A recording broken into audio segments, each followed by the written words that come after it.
Hi everyone, just wanted to do a quick little video just to explain that you don't need fancy brushes. This one, for example, I've had for about 25 years. Got this when my kids were little.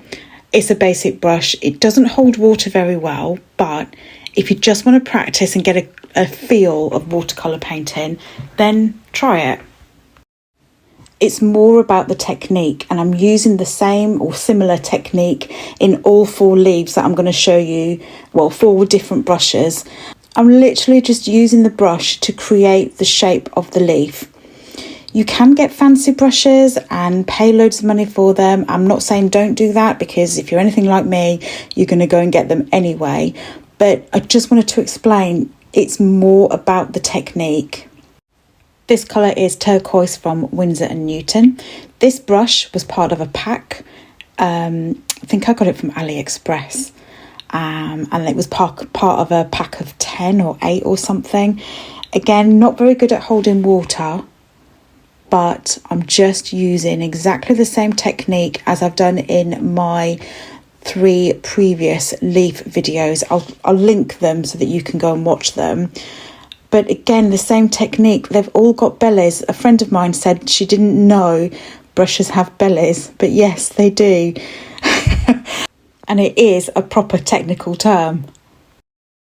This colour is purple, absolutely gorgeous, lovely, lovely colour. I will paint a flower with this colour soon. So let me just finish off this leaf for you. And I like these little wispy bits. It just adds character to the leaves, gives it a bit of flair to the leaves.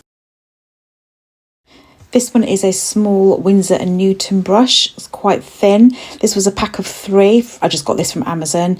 This is indigo, very similar to Payne's Grey, really nice and dark colour. This one isn't very big, so the leaves are going to be a bit smaller, a bit thinner, and this is handy for some small detail.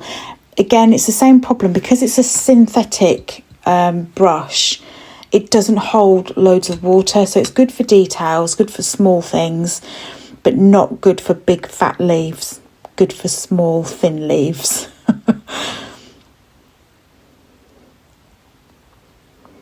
There we go. So I just wanted to give you an idea again and just show you. So these brushes that I'm showing you, these aren't too expensive, but again, I know I'm repeating myself, but it's just about the technique. Learn the technique, then perhaps get fancy brushes. So this last brush is a Princeton Neptune brush, size 8, and it's made up of synthetic squirrel hair. So it's not real squirrel, synthetic squirrel. What that means is it holds a shed load of water and a shed load of paint as well. So you can paint for a decent amount of time without having to go and refill with paint and water again. And because it's a size 8, you can make decent size leaves. This brush is really, really versatile as well. It's really good for doing lots of things. I think if you were going to get a brush, I would recommend this brush as a beginner. I don't have any affiliates with anyone, by the way. This is just my personal opinion. It's a decent brush, decent size, not too expensive. You can do loads with it. I hope that's helped you. I hope that's given you a bit more of an idea.